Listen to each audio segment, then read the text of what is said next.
నమస్కారం. ప్రతిధ్వని కార్యక్రమానికి స్వాగతం. కోవిడ్-19 సంక్షోభం వల్ల భారత్ బ్యాంకింగ్ రంగం కోలుకోవటానికి ఏళ్లు పట్టే అవకాశం ఉందని అంతర్జాతీయ రేటింగ్ సంస్థ స్టాండర్డ్ అండ్ పూర్స్ అంచనా వేసింది.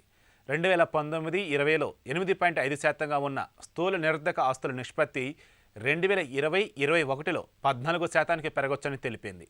రుణాల పునర్వ్యవస్థీకరణలో ఎన్పీఏలు గుర్తించడం వాయిదా పడొచ్చేమో కానీ అది సమస్యకు పరిష్కారం మాత్రం కాదని పేర్కొంది. లాక్డౌన్తో ఆర్థిక కార్యకలాపాలు దెబ్బతినడంతో మొండి బకాయిల వసూళ్లు బాగా పడిపోవటమే కాకుండా మరింత పెరిగే అవకాశం ఉందని S&P అంచనా. బ్యాంకులతో పోలిస్తే బ్యాంకింగేతర ఆర్థిక సంస్థలపై ఈ ప్రభావం ఎక్కువగా ఉంటుందని చెప్పింది. ఈ నేపథ్యంలో కోవిడ్-19 సంక్షోభం ప్రభావం బ్యాంకింగ్ రంగంపై ఎంతకాలం ఉంటుంది, కోలుకునే మార్గాలు ఏమిటన్న అంశాలపై ప్రతిధ్వని చర్చను చేపట్టింది. చర్చలో పాల్గొంటున్న ప్రముఖులు బిఎస్ రాంబాబు గారు, బ్యాంకింగ్ రంగ నిపుణులు, ఆర్థిక విశ్లేషకులు, ప్రొఫెసర్ చిట్టడి కృష్ణారెడ్డి గారు, ఆర్థిక శాస్త్ర ఆచార్యులు, హైదరాబాద్ సెంట్రల్ యూనివర్సిటీ, చౌటి ప్రభాకర్ గారు, ఆర్థిక సామాజిక విశ్లేషకులు.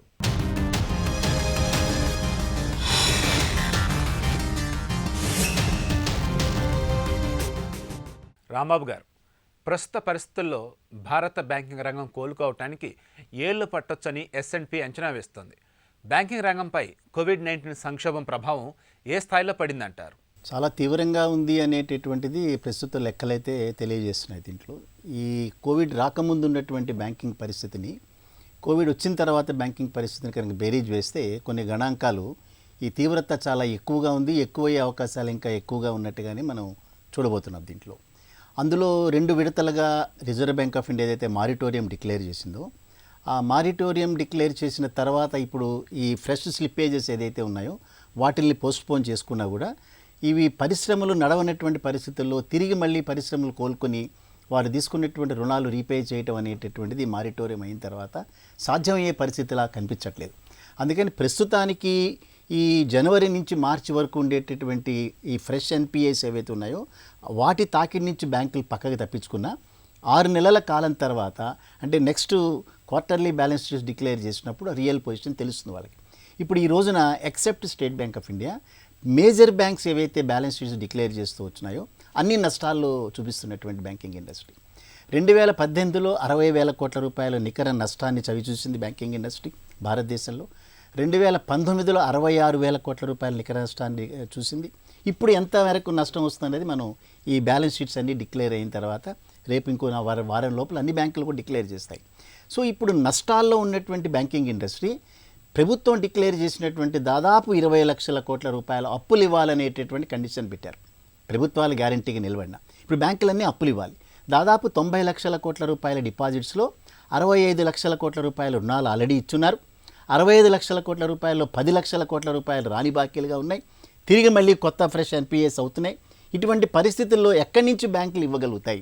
రిజర్వ్ బ్యాంక్ ఆఫ్ ఇండియా కొంత ఫండ్స్ని పంప్ చేసింది. వాళ్ళ దగ్గర 6-7 లక్షల కోట్ల రూపాయలు ఈ సిఆర్ఆర్ స్టాట్యూటరీ ఆబ్లిగేషన్స్ వల్ల ఉన్న కొంత మేరకు లిక్విడిటీ ఉంది కాబట్టి లిక్విడిటీ పంప్ చేస్తున్నారు. బట్ ఇవన్నీ తిరిగి మళ్ళీ రాబట్టుకోవటం అనేటటువంటిది సాధ్యమయ్యే విషయంలా మాత్రం కనిపించట్లేదు. ఎంఎస్ఎంఈలు దెబ్బతిన్నాయి, కార్పొరేట్లు దెబ్బతిన్నాయి, ఎగుమతి చేసేటటువంటి అన్ని రంగాలు కూడా దెబ్బతిన్నాయి. ఎందుకంటే ప్రపంచమే అతలాకుతలం అయిపోయింది. ఎంతకాలం ఈ కరోనా ఉంటుంది అనేటటువంటిది అనిశ్చితి, దాని తీవ్రత కూడా మనం అంచనా వేయలేకపోతున్నాం. రోజుకి 20,000 కేసెస్ ఇక్కడ రిజిస్టర్ అవుతున్నాయి. బయటికి ఎవరు వెళ్ళలేనటువంటి పరిస్థితి. ఇటువంటి పరిస్థితుల్లో ఆర్థికంగా ముందుకు వెళ్ళడానికి బ్యాంకులు ఇతోధికంగా సాయం చేయాల్సినటువంటి ఒక అనివార్యమైన పరిస్థితి బ్యాంకుల మీద ఉన్న, బ్యాంకుల యొక్క వైబిలిటీ కానీ బ్యాంకుల యొక్క లాభదాయత కానీ విపరీతంగా దెబ్బతిన్నటువంటి నేపథ్యంలో ప్రభుత్వాలు సప్లై చేయాలి. ఇప్పుడు ప్రభుత్వాలు మళ్ళీ తిరిగి క్యాపిటల్ సప్లై చేయాలి. ఎక్కడి నుంచి పట్టుకుని వస్తారు? మళ్ళీ మొన్ననే ప్రధానమంత్రి డిక్లేర్ చేస్తూ అనదర్ దాదాపుగా 1.5-2 lakhs crores ఖర్చు అయ్యేటటువంటి కొంత నవంబర్ వరకు సప్లై చేసేటటువంటి ఒక స్కీమ్ ఒకటి మళ్ళీ తీసుకొచ్చారు. అంటే ప్రభుత్వాల దగ్గర డబ్బు లేదు, బ్యాంకుల దగ్గర డబ్బు లేదు, ప్రజల దగ్గర నుంచి సేకరిద్దామని అంటే ఇక్కడ ఇంట్రెస్ట్ రేట్స్ అన్నీ కూడా తగ్గిపోయినాయి. 5.75% పడిపోయింది. ఎవరు బ్యాంక్స్లో దీన్ని పెట్టడానికి ముందుకు వస్తారనే పరిస్థితి. సో బయటికి వెళ్ళి డిపాజిట్స్ మొబలైజ్ చేయలేనటువంటి పరిస్థితి. కొద్దిగా ఈ పరిస్థితిలోంచి బయటికి రావాలని అంటే కొద్దిగా ఈ బ్యాంకులన్నీ కూడా ఒక రకమైనటువంటి సీరియస్ సిచ్యుయేషన్ ఫేస్ చేస్తున్నాయి. అంచేత కరోనా తీవ్రత, కోవిడ్ తీవ్రత రాబోయేటటువంటి రోజులు ఖచ్చితంగా ఎక్కువ ఉంటుంది. ఎన్పిఏలు ఇంకా పెరిగేటటువంటి ప్రమాదం. 13-15 లక్షల కోట్ల రూపాయల దాకా వెళ్ళేటటువంటి అవకాశాలు ఉన్నాయి. ఎన్పిఎల్ శాతాలు 18%, 20% అది పెరగడానికి చాలా అవకాశాలు ఉన్నాయి. బట్ భవిష్యత్తు ఆశాజనకంగా ఉంటుంది అని మనం ముందుకు వెళ్ళకపోతే ఈ నిరాశ దాంట్లో మనం కొట్టుకుని పోలేం. అంచేత బ్యాంకింగ్ రంగం అనేటటువంటిది ఎంతకాలం అయితే దాన్ని మనం సరైనటువంటి డైరెక్షన్లో నడుపుకుంటామో అంతకాలం భారతదేశం ఆర్థికంగా తప్పనిసరిగా ముందుకు వెళ్ళడానికి అవకాశం ఉంటుంది. ప్రొఫెసర్ కృష్ణారెడ్డి గారు, రుణాల పునర్వ్యవస్థీకరణతో ఎన్పిఎల్ గుర్తించడం లేట్ అవ్వచ్చేమో కానీ సమస్యకు మాత్రం అది పరిష్కారం కాదని S&P తెలిపింది. నిజంగానే రుణాల పునర్వ్యవస్థీకరణ చేసినా సరే బ్యాంకులు ఇంకా ఎలాంటి సవాళ్ళను ఎదుర్కోవాల్సి ఉంటుంది?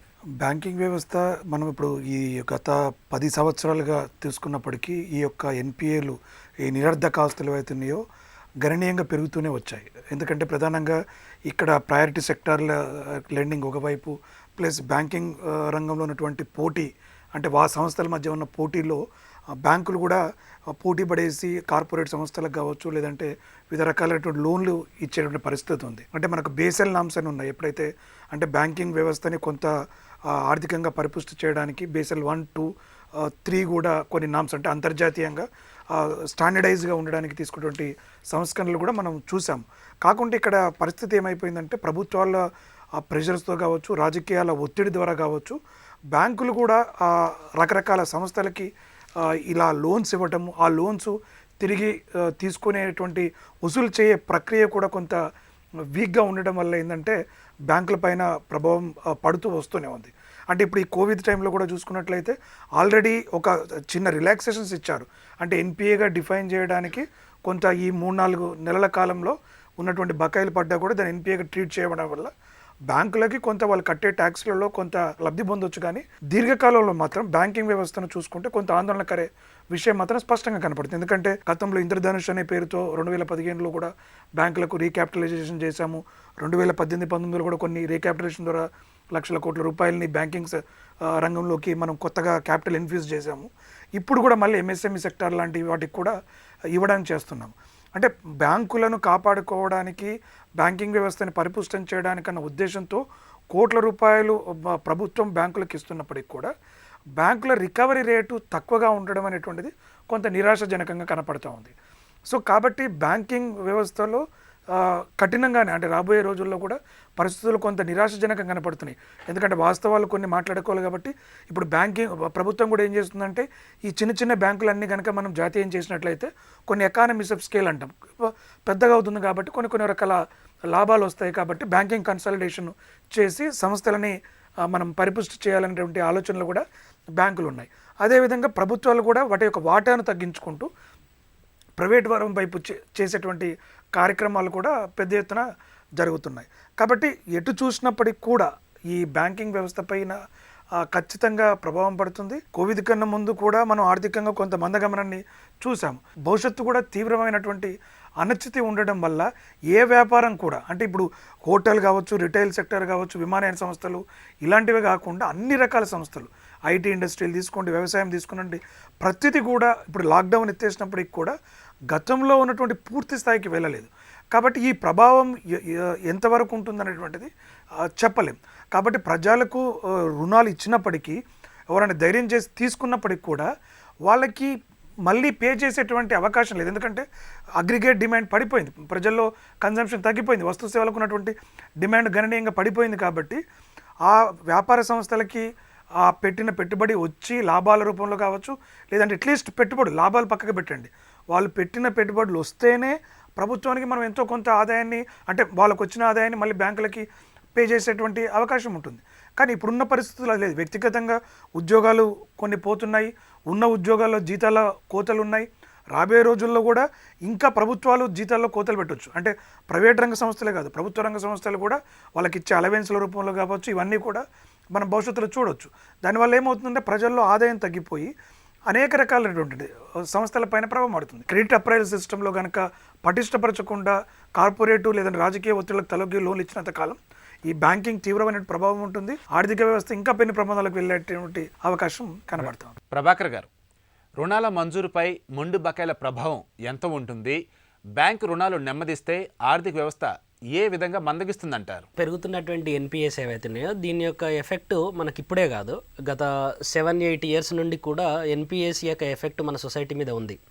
సో ఆర్థిక వ్యవస్థలో ఎన్పిఎస్ ఎప్పుడైతే పెరుగుతాయో అప్పుడు బ్యాంకుల యొక్క లెండింగ్ కెపాసిటీ తగ్గిపోతుంది. లోన్లు ఇచ్చేటటువంటి క్రమంలోనే ఒక స్ట్రిక్ట్ ఇన్స్టిట్యూషనల్ సెటప్ అనేది మన దగ్గర లేదు. అంటే నేను వసూలు చేయడానికి వెళ్ళినటువంటి క్రమంలో ఎట్లాంటి స్ట్రిక్ట్ లాస్ కూడా ఎఫెక్టివ్లో లేవు.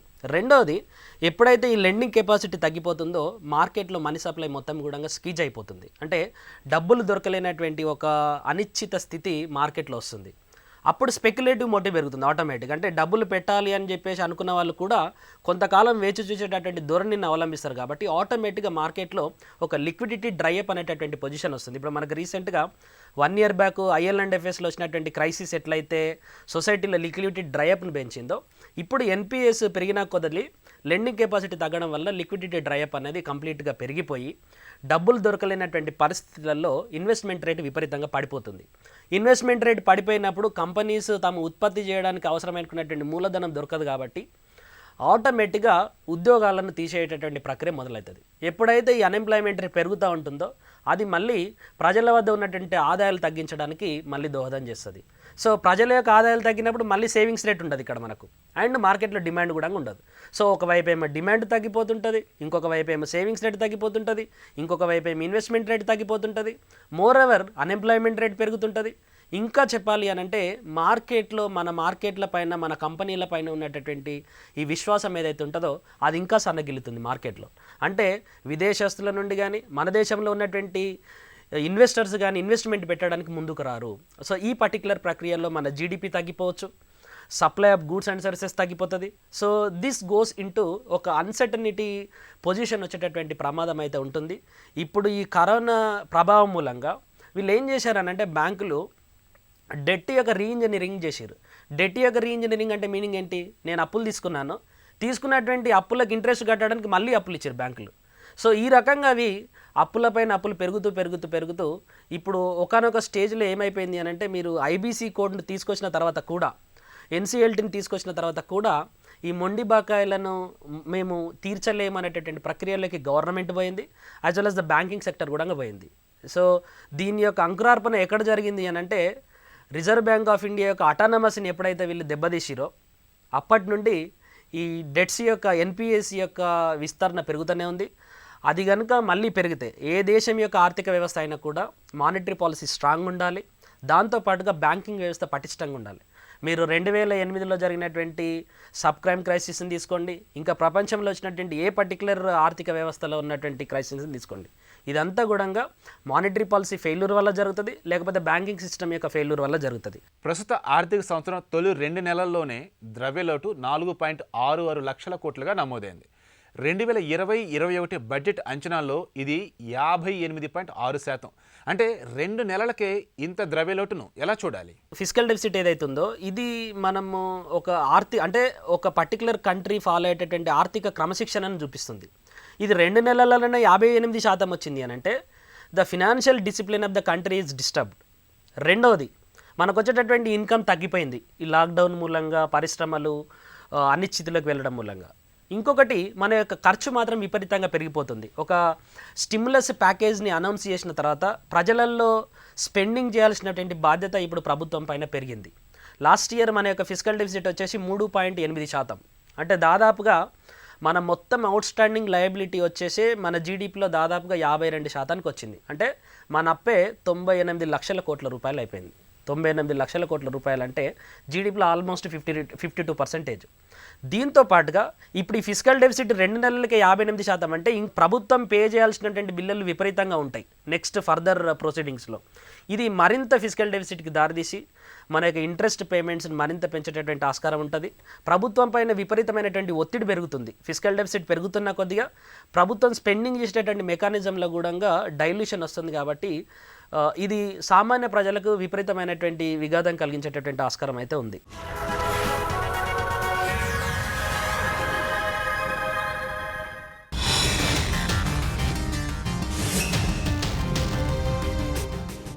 రాంబాబు గారు, ఎన్పిఎల్తో బ్యాంకింగ్ రంగం రోజు రోజుకి నష్టాల ఊబిలోకి మరింత కూరుకుపోతూ ఉంది. దేశ ఆర్థిక వ్యవస్థకు కీలకమైన బ్యాంకింగ్ రంగాన్ని ఇప్పుడున్నటువంటి పరిస్థితుల్లో ఏ విధంగా రక్షించుకోవాల్సిన అవసరం ఉందంటారు? ఒక స్టాటిస్టికల్ డేటా చూసి చెప్తున్నాం, కానీ ఏ బ్యాంకు కూడా ఆపరేషనల్ లాస్ లేదు. అన్ని బ్యాంకులు ఆపరేషనల్ ప్రాఫిటే. కానీ నికర నష్టాన్ని ఎందుకు చూపిస్తున్నాయి? మనం ఇన్కమ్ రికగ్నిషన్ నామ్స్లో మనం హై ప్రొవిజనింగ్ చేయటం వల్ల. హై ప్రొవిజనింగ్ ఎందుకు చేయాల్సి వస్తుంది? ఈ ఎన్పిఏ బారోవర్స్ వల్ల. ఈ దేశంలో ముఖ్యంగా గత 10-15 సంవత్సరాల కాలంగా గుడ్ బారోవర్కి బ్యాడ్ బారోవర్కి మధ్యలో తేడా లేదు. ఇద్దరిని ఒకే ఘాటను కట్టేస్తున్నారు. అంటే ఒక రిటైల్ బారోవర్కి లేనటువంటి ఫెసిలిటీ ఒక కార్పొరేట్ బారోవర్కి ఇస్తున్నారు. ఇండస్ట్రీ సిక్ అవుతుంది తప్పిస్తే ఒక్క ఇండస్ట్రియలిస్ట్ కూడా సిక్ అవ్వటం లేదు. అయితే ఇక్కడ అనేక మంది ఫ్రాడ్యులెంట్ యాక్టివిటీ చేసిన వాళ్ళని ఇక్కడ ఉన్నటువంటి ఈ ఇంటెలిజెన్స్ ఏజెన్సీలన్నీ కూడా ఫండ్స్ డైవర్ట్ చేసినారు వీళ్ళు అనేటటువంటిది, ఇంక్లూడింగ్ విజయ్ మల్యా కేసులో కూడా. అంచేత వాళ్ళ వ్యక్తిగత ఆస్తులు పెరుగుతున్నాయి, వారు స్థాపించినటువంటి పరిశ్రమలు దెబ్బతింటున్నాయి. పరిశ్రమ దెబ్బతింటం వల్ల బ్యాంకులు దెబ్బతింటున్నాయి. ఇక్కడ ఈ ప్రభుత్వం వచ్చిన కొత్తల్లో ఒక పాపులర్ స్లోగన్ పెట్టారు. ఏమన్నారు? Less government more governance. అంటే దాని అర్థం ఏంటి? రాజకీయ జోక్యం తక్కువ చేయాలి, గవర్నెన్స్ ఎక్కువ ఉండాలి. అంటే ఫైనాన్షియల్ ఇన్స్టిట్యూషన్లో ఉండాల్సినటువంటి డిసిప్లిన్లో ఆ దెబ్బతీసేది రాజకీయ వ్యవస్థ. ఇక్కడ రాజకీయ వ్యవస్థ జోక్యం వల్లే దెబ్బతింటుందని ఈ ప్రభుత్వమే చెప్పినప్పుడు ఆ రూపంలో వాళ్ళు కట్టుబడి ఉన్నారా? ఇవాళ బోర్డ్స్ని రిఫార్మ్ చేయరు, బోర్డ్స్ని అపాయింట్ చేయరు. అనేక బోర్డులు ఖాళీగా ఉన్నాయి, చైర్మన్ పోస్టులు ఖాళీగా ఉన్నాయి, ఎండీల పోస్టులు ఖాళీగా ఉన్నాయి, వాటిని ఫిలప్ చేయరు. రిజర్వ్ బ్యాంక్ ఆఫ్ ఇండియాలో విపరీతమైనటువంటి జోక్యాన్ని గవర్నర్లు మారుస్తున్నారు, డైరెక్టర్లు మారుస్తున్నారు. వారి యొక్క డైరెక్షన్ని మార్చేటటువంటి ఫస్ట్ టైం సెక్షన్ 12ని ఉపయోగించారు వాళ్ళ మీద. బ్యాంకులు నిజంగా లాస్లో లేవు, వ్యాపారపరంగా లాస్లో లేవు, ఓన్లీ టెక్నికల్గా మాత్రమే లాస్లో ఉన్నాయి. అంటే బ్యాంకులు మర్జీ చేయడం ద్వారా ఏదైతే లక్ష్యం అనుకున్నారో ఆ లక్ష్య సాధన దిశగా ముందుకెళ్ళే అవకాశం ఎంతవరకు కనిపిస్తుంది? దాని బ్యాంకులు ఎందుకు మీరు మెరి చేశారంటే మనకి గ్లోబల్గా రిప్రజెంటేషన్ లేదు కాబట్టి గ్లోబల్ రిప్రజెంటేషన్. ఇప్పుడు అసలు కోవిడ్ సిచ్యువేషన్లో ఏం రిప్రజెంటేషను, ఎక్కడ ఎవరికి రిప్రజెంటేషన్ ఇక్కడ? అప్పుడు ఆ నిర్ణయం కూడా తప్పేది. ఇవాళ మెర్జ్ చేయబడిన బ్యాంకులన్నీ కూడా నష్టాల్లోకి వచ్చినాయి. నష్టాల్లోకి వచ్చినట్టే హై ప్రొవిజనింగ్ ఉంది. ఇవాళ 10-12 లక్షల కోట్ల రూపాయలు ఇవాళకే ఎన్పిఏలు ఉంటే ఈ కోవిడ్ సిట్యుయేషన్ వల్ల మరింతగా వెళ్ళిపోయేటువంటి ప్రమాదం. రికవరీ వచ్చేటటువంటి సందర్భాలు లేవు. మీరు ఎంత ప్రయత్నం చేసినా అనేక మంది విల్ఫుల్ డిఫాల్టర్స్ ఉన్నారు. సో వాళ్ళని నియంత్రించేటటువంటి చట్టం కనుక పట్టుకురావాలంటే వారి వ్యక్తిగతమైనటువంటి ఆస్తుల్ని జప్తు చేయాలి మొట్టమొదటిసారి, first of all. Second thing, వారు ఏ రకమైనటువంటి ప్రజోపయోగ సంస్థల్లో రిప్రజెంట్ చేయకుండా అడ్డుకోవాలి. వాళ్ళు సెషన్ ఎలక్షన్ కమిషన్గా ఉన్నప్పుడు అడ్డుకున్నాడు. ఇప్పుడు retail borrower, housing loan borrower ఉంటాడు, స్మాల్ బిజినెస్ బారోవర్ ఉంటారు. వారికి లేనటువంటి సింపతీలు, ఫెసిలిటీసు పెద్ద పెద్ద వాళ్ళకి ఎందుకు ఇస్తున్నారు మీరు? వాళ్ళకి ఇవ్వబట్టి లక్షల కోట్ల రూపాయలు వాళ్ళు రాణి బాకీలుగా ఉండిపోయినాయి. ప్రపంచవ్యాప్తంగా 2008వ సంవత్సరంలో గ్లోబల్ క్రైసిస్లో ప్రతి అభివృద్ధి చెందినటువంటి దేశంలో ఉన్న బ్యాంకులు కుప్పకూలితే ఒక్క భారతదేశంలోనే బ్యాంకులు కుప్పకూలలేదు. దానికి ప్రధానమైనటువంటి కారణం రిజర్వ్ బ్యాంక్ ఆఫ్ ఇండియా చేసినటువంటి అద్భుతమైన మానిటరింగ్. మనం ఇవ్వాలి రిజర్వ్ బ్యాంక్ ఆఫ్ ఇండియాకి. అటువంటిది ఇవాళ మనం అక్కర్లేకుండా మనం ఈ లాసుల్లోకి వచ్చి బ్యాంకింగ్ ఇండస్ట్రీ మనం ఇబ్బందులు పడ్డాం. ఎందుకని? రిజర్వ్ బ్యాంకులో అవసరం లేనటువంటి రాజకీయ జోక్యం వచ్చింది. ప్రొఫెసర్ కృష్ణారెడ్డి గారు, కరోనా వ్యాప్తి కొనసాగుతుండటం భారత్ యొక్క ఆర్థిక వృద్ధి అంచనాలకు ముప్పుగా మారొచ్చని ఐఎంఎఫ్ అంచనా వేస్తుంది. ఈ పరిస్థితుల్లో వృద్ధి పుంజుకోవాలంటే ఎలాంటి ఆర్థిక చర్యలు ఇక్కడ అవసరం అంటారు? ప్రపంచవ్యాప్తంగా ఈవెన్ భారతదేశం మన రిజర్వ్ బ్యాంక్ కూడా మన వృద్ధి రేటు తగ్గిపోతుంది అనేటువంటిది స్పష్టంగా అన్ని అంచనాలు చెప్తున్నాయి. వేరే మార్గం కూడా లేదన్నీ పోతున్నాయి. కాకుంటే ఇక్కడ మనం పరిష్కార మార్గాలు కనుక ఆలోచన చేసినట్లయితే పర్టికులర్గా మనము ఎన్పిఎస్ విషయంలో కనుక చూస్తే ఏంటంటే ఇప్పుడు బ్యాంకింగ్ ఇన్సాల్వెన్స్ కోడ్ వచ్చిన తర్వాత కూడా కొంత రికవరీ రేటు పెరిగిందని కూడా మనం గమనించాల్సిన విషయం ఉంటుంది. ఇవాళ విజయ్ మాల్యా లాంటి వాళ్ళు కానీ నీరవ్ మోడీ లాంటి వాళ్ళు కూడా వాళ్ళ ఎన్ఫోర్స్మెంట్ డిపార్ట్మెంటు వాళ్ళ ఆస్తులను కూడా అటాచ్ చేయడం అనేటువంటిది కూడా మనం గమనించాలి. వ్యక్తిగా కాకుండా ఒక కంపెనీగా చూసేసి కంపెనీని ఒక ఐడెంటిటీగా తీసుకొని బ్యాంకులు రుణాలు ఇస్తాయి. ఎక్కడైతే సోలో ప్రొపరేటర్షిప్ కానీ పార్ట్నర్షిప్లో వ్యక్తుల ఆధారంగా వాళ్ళ వ్యాపారానికి పెద్దగా ప్రాధాన్యం కాకుండా వ్యక్తుల యొక్క క్రెడిబిలిటీని ఆధారంగా లోన్లు ఇచ్చడం జరుగుతుంది. కానీ కార్పొరేషన్ల విషయానికి వచ్చినప్పుడు కార్పొరేషన్ సంస్థను ఆధారంగా చేసుకొని లోన్లు ఇవ్వడం, దాన్ని ఒక ఎంటిటీగా గుర్తించేటువంటిది మన చట్టాల్లో ఉంది. వాళ్ళని కూడా వ్యక్తిగతంగా కొంత రెస్పాన్సిబుల్ చేసి, అంటే కార్పొరేట్ ఎంటిటీగా చూసినప్పటికి కూడా వీళ్ళను కూడా కొంత బాధ్యతలు చేసి వీళ్ళకున్నటువంటి వ్యక్తిగత ఆస్తుల్లో కూడా కొంత రికవరీ మెకానిజం కనుక డెవలప్ చేసినట్లయితే మనం కొంత ఆర్థికంగా ఈ బ్యాంకులను కూడా పరిపుష్టి చేసుకోవచ్చు. ఫర్ ఎగ్జాంపుల్ ఇప్పుడు మాల్యా కూడా ఇవాళ లోన్లు కడతానని ముందుకు వస్తున్నాడు కేవలం ఎందుకంటే అతను పే చేసేదానికి మనం అటాచ్ చేసిన దానికి ఎక్కువ ఉన్నాయి కాబట్టి ముందుకు రావడం జరుగుతుంది. అట్లాంటివి కొన్ని మార్పులు వస్తున్నాయి, పాజిటివ్ మార్పులు కూడా జరుగుతున్నాయి. కాకుండా దాన్ని ఇంకో కొంత వేగవంతం చేసి తీసుకురావాల్సిన అవసరం ఉంది. ఒకటి, బ్యాంకింగ్ వ్యవస్థను కాపాడడానికి చర్యలు ఆ రకంగా చూసుకోవచ్చు. రెండోది, మన ఆర్థిక వృద్ధి రేటు పెంచుకోవాలి అంటే ప్రజల్లో కొనుగోలు శక్తి తగ్గకుండా చూసుకోవాల్సిన అవసరం ఉంది. దీంట్లో ముఖ్యంగా మనం 1918లో వచ్చిన స్పానిష్ ఫ్లూ ద్వారా ఆ కాలంలో ప్రభుత్వ చర్యలు కూడా చూసుకున్నట్లయితే ప్రధానంగా అంటే ఈ మధ్యన చాలా కంపారిజన్ చేస్తున్నాం 1918 పాండమిక్కి ఇప్పుడుకు ఏ విధంగా ఉన్నా ఎలా చేయొచ్చని. సో అప్పుడు కూడా ప్రభుత్వం ఏం చేసిందంటే ఒకటి వాళ్ళు వ్యవసాయ రంగం మీద అధికంగా ఆధారపడి ఉన్నారు. కాకుండా అగ్రికల్చర్లో కొంత అప్పుడు కరువు కూడా వచ్చింది. దేశవ్యాప్తంగా కొంత అగ్రికల్చర్ ఫ్యామిలీ ఉండటం, లేబర్కు చాలా ఇబ్బంది పడడం జరిగింది. ప్రభుత్వాలు కొన్ని చర్యలు చేపట్టినప్పుడు కూడా ప్రభుత్వం మేజర్గా పిలిపించింది ఏంటంటే అధిక ఆదాయ సంపన్న వర్గాలని ఎవరైతే ఉన్నారో మీ ప్రాంతాలలో వాళ్ళకి ప్రజలకి హెల్ప్ చేసినట్లయితే వాళ్ళు లబ్ధి పొంది మీ సమిష్టి డిమాండ్ పెరుగుతుంది. అంటే కార్పొరేట్ సంస్థలు ఈరోజు చేసే సిఎస్ఆర్ యాక్టివిటీ కింద కావచ్చు, అలాంటి చర్యలే ఆ కాలంలో కూడా చేశారు. దానివల్ల ఏం జరుగుతుందంటే ఈ సంపన్న వర్గాలు పెట్టే స్కీమ్స్కి వాళ్ళ వస్తువులకే డిమాండ్ పెరుగుతుంది కాబట్టి పరోక్షంగా ఆ కంపెనీలకు కూడా ఆదాయం పెరుగుతుంది. ప్రత్యక్షంగా కనుక కొన్ని కార్యక్రమాలు చేపట్టి అందరికీ పేద ఎవరికైతే వర్గాల వరకు ఉంటుందో కొన్ని సంక్షేమ కార్యక్రమాలు కనుక వీళ్ళు ధనిక వర్గాలు కొంత లిబరల్గా ఖర్చు పెట్టినట్లయితే అది వాళ్ళకి అదేవిధంగా సమాజానికి కూడా ఉపయోగపడి దీర్ఘకాలంలో మళ్ళీ మనం ఆర్థిక వ్యవస్థ పుంజుకోవడానికి ఆస్కారం ఉంటుంది.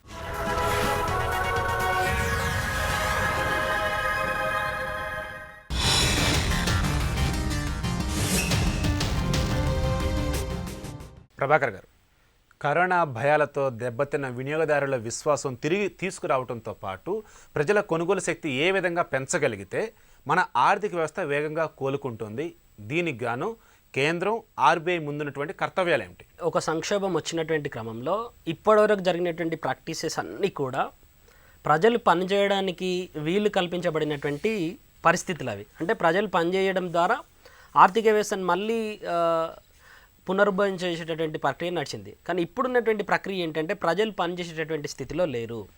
ప్రజలు ఎప్పుడైతే పనిచేసేటటువంటి స్థితిలో లేరో అప్పుడు కేంద్ర ప్రభుత్వము ఇప్పుడు ఎంజీ నరేగా లాంటి స్కీమ్స్ ఏవైతే ఉన్నాయో అట్లాంటి స్కీమ్స్ని అన్ని వర్గాల వారికి తీసుకొచ్చి ప్రజలకు పని కల్పించినట్టయితే అది మార్కెట్లో ఉన్నటువంటి డిమాండ్ని పెంచుతుంది, ఎంప్లాయ్మెంట్ సినారియోని పెంచుతుంది, తర్వాత మార్కెట్లో ఉత్పత్తి చేయడానికి ఒక ఆస్కారం అనేది అందిస్తుంది. రెండోది, రిజర్వ్ బ్యాంక్ ఆఫ్ ఇండియా చేయాల్సినటువంటి ముఖ్యమైనటువంటి పని ఏంటి అని అంటే మనము ఇంజెక్షన్ ఆఫ్ ద మనీ ఇక్కడ బాగా జరగాలి. అంటే మార్కెట్లోకి బాగా మనీని పంపు చేయాల్సినటువంటి అవసరం అనేది ఉంటుంది. దాన్ని క్వాంటిటేటివ్ ఈజింగ్ ద్వారా చేయొచ్చు, లేకపోతే ఈజీ మానిటరీ పాలసీ ద్వారా చేయొచ్చు. ఎనీ పర్టికులర్ పాయింట్ ఆఫ్ వ్యూలో సో ఇప్పుడు మారటోరియం చేసింది రిజర్వ్ బ్యాంక్ ఆఫ్ ఇండియా. తర్వాత ఎంఎస్ఎంఈ సెక్టర్కి సంబంధించినటువంటి డెఫినేషన్ని మార్చి దానికి కొన్ని ఇన్సెంటివ్స్ని ఇవ్వడం అనేది స్టార్ట్ చేసింది. ఇంకా ఎక్స్టెన్సివ్గా ఒక బెంచ్ మార్క్ లాగా పనిచేయాల్సినటువంటి అవసరం ఇప్పుడు రిజర్వ్ బ్యాంక్ ఆఫ్ ఇండియా చేయగలగాలి. రిజర్వ్ బ్యాంక్ ఆఫ్ ఇండియా ఏం చేయాలనేది ఇప్పుడు ప్రభుత్వం నిర్ణయిస్తుంది. ఇప్పుడు మనకు మానిటరీ పాలసీ కమిటీ వచ్చిన తర్వాత ఎంత మనీ సప్లై ఉండాలి, ఎంత ఇన్ఫ్లేషన్ ఉండాలి, ఏ రేట్లు ఎట్లా పెట్టాలి అనేటటువంటి అన్ని అంశాలలో కూడా ప్రభుత్వం యొక్క జోక్యం పెరిగిపోయింది. కాబట్టి ఇక్కడ ప్రభుత్వమే చొరవ తీసుకొని ప్రభుత్వమే మార్కెట్లో రెండు అంశాలను ప్రోద్బలం చేయాలి. ఒకటి పని కల్పించడం అనేది ఒకటి, రెండు మనీని పంపు చేయడం అనేది రెండవది. ఈ రెండు అంశాలు కనుక చేసినట్టయితే ఆటోమేటిక్గా ఇప్పుడున్నటువంటి పరిస్థితి ఏదైతే ఉందో దాన్ని అతి కొద్ది రోజుల్లోనే మనం మళ్ళీ పూర్వస్థితికి అందుకోవడానికి ఒక అవకాశం అనేది ఉంటుంది. చివరిగా మీరు ఒక సంవత్సరం పాటు ఈ సిట్యుయేషన్ ఇట్లాగే వ్యాక్సిన్ వచ్చేంత వరకు ఉంటుంది అనుకున్న రోజున ఈ 90 days నామ్స్ ఏవైతే ఉన్నాయో ఇవి ప్రాక్టికల్గా ఇంప్లిమెంట్ అయ్యేటటువంటివి కావు. Reserve bank of India every time మీరు మారిటోరియం వచ్చింది కాబట్టి రిలాక్స్ చేసుకోండి అనుకున్నా కనీసం 180 రోజులు దాన్ని కనుక చేసిన రోజు ప్రపంచవ్యాప్తంగా ఉండేటువంటి సమస్య. అంచేత ఈ 90 రోజులు ప్రపంచవ్యాప్తంగా యాక్సెప్ట్ అయింది కాబట్టి అక్కడే ఎక్కడొక్కడ దీన్ని నామ్స్ని రిలాక్స్ చేయమని బ్యాంకులు అడుగుతున్నాయి. రిజర్వ్ బ్యాంక్ ఆఫ్ ఇండియా కాదు, మొత్తం ప్రపంచవ్యాప్తంగా చేయాల్సిన అవసరం ఉంది. కోవిడ్-19 సృష్టించిన సంక్షోభ పరిణామాల ప్రభావం గతంలో అంచనా వేసిన దానికంటే ఎక్కువ కాలం బ్యాంకింగ్ రంగంపై ఉండొచ్చు. ఈ పరిస్థితుల్లో రుణాల మంజూరు నెమ్మదించి ఆర్థిక వ్యవస్థ మందగమనానికి దారితీస్తుందని నిపుణులు అంచనా వేస్తున్నారు. ఇది నేటి ప్రతిధ్వని. నమస్కారం.